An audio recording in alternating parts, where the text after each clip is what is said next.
Breaking news చూస్తున్నాం. హైదరాబాద్ జిల్లా వ్యాప్తంగా భారీ వర్షం కురుస్తుంది. ఉదయం నుంచి ఎండగా ఉన్న నగరంలో మధ్యాహ్నం ఒక్కసారిగా వాతావరణం చల్లబడి వర్షం దంచుకొట్టింది. దీంతో రహదారులన్నీ కూడా జలమయమయ్యాయి. భారీగా కురిసిన వానతో వాహనదారులు తీవ్ర ఇబ్బందులు పడ్డారు. నగరంలోని హయత్ నగర్, వనస్థలిపురం, అబ్దుల్లాపూర్ మెట్, దిల్సుఖ్ నగర్, చైతన్యపురి, కొత్తపేట, బేగం బజారు, కోటి, సుల్తానా బజారు, అబిడ్స్, బషీర్పాకు, నాంపల్లి, లిబర్టీ, హయత్ నగర్, అదేవిధంగా నారాయణగూడ, లక్డీకపూర్, ఖైరతాబాద్, ట్యాంక్ బండ్ తదితర ప్రాంతాలలో భారీగా ట్రాఫిక్ అంతరాయం కలిగించింది. ఇక జీహెచ్ఎంసీ పోలీసులు రంగంలోకి దిగారు, సహాయక చర్యలు ప్రారంభించారు.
ఇక హైదరాబాద్ జిల్లా వ్యాప్తంగా భారీ వర్షం కురుస్తుంది. ఉదయం నుంచి ఎండగా ఉన్న నగరంలో మధ్యాహ్నం ఒక్కసారిగా వాతావరణం చల్లబడి వర్షం దంచుకుంటుంది.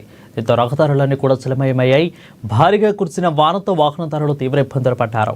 నగరంలోని హయత్ నగర్, వనస్థలిపురం, అబ్దుల్లాపూర్ మెట్, దిల్సుఖ్ నగర్, చైతన్యపురి, కొత్తపేట, బేగం బజార్, కోటి, సుల్తానా బజార్, అదేవిధంగా Abids, Basheerbagh, Nampally, Liberty, Hayathnagar, Narayanguda, Lakdikapul, Khairatabad, Tank Bund తదితర ప్రాంతాలలో భారీగా ట్రాఫిక్ అంతరాయం కలిగించింది. జీహెచ్ఎంసీ పోలీసుల రంగంలోకి దిగారు, సహాయక చర్యలు ప్రారంభించారు.